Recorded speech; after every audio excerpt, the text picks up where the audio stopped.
Në shërtitoren El Poblado në jug të Medellin, u vra një person i identifikuar si Artur Tushi, 44 vjeç, i cili sipas policisë metropolitane kishte dokumente ekuadoriane megjithse ishte me kombësi shqiptare.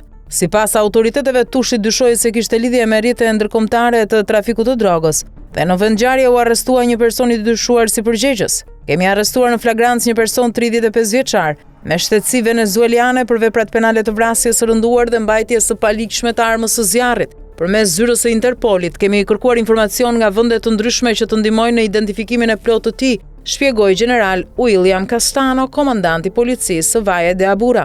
Ky krim ndodhi vetëm pak ditë pasi në një fermë në Rio Negro u vra El Ecuadoriano, i cili ishte identifikuar si lidhja ndërkombëtare e organizatës kriminale ekuadoriane Los Coneros, e përfshirë në trafikun e kokainës dhe lidhur me kartelin Clan del Golfo.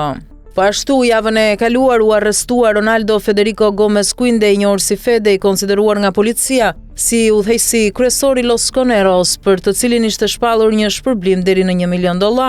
Studiuesi Fernando Cuyano, presidenti i Korporatës për Paqe dhe Zhvillim Social, paralajmëroi se këto struktura kanë lidhje të drejtpërdrejta me organizata të Meksikës. Bëhet fjalë për aleancat kartelit të Sinaloas që punojnë drejt për ta.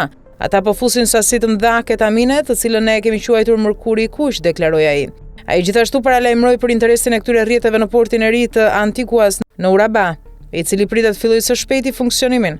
Në portin e Urabás, gjithë krimi transnacional po vendos bazat për biznese të ardhshme që po përgatiten, shtoi ai. Ndërkohë, kryetari i Bashkisë Medellin, Federico Gutierrez, pranoi se në qytet veprojnë mafia të huaja që vijnë nga Azia, Italia, Amerika Qendrore dhe Meksika, me rrjete që merren me shfrytëzim seksual dhe ekonomi të ndryshme kriminale.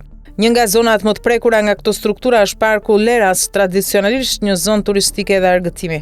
Megjithatë, rritja e numrit vizitorëve të huaj ka përkuar me një shtim të krimeve si shfrytëzimi seksual, trafiku i drogës dhe vjedhjet.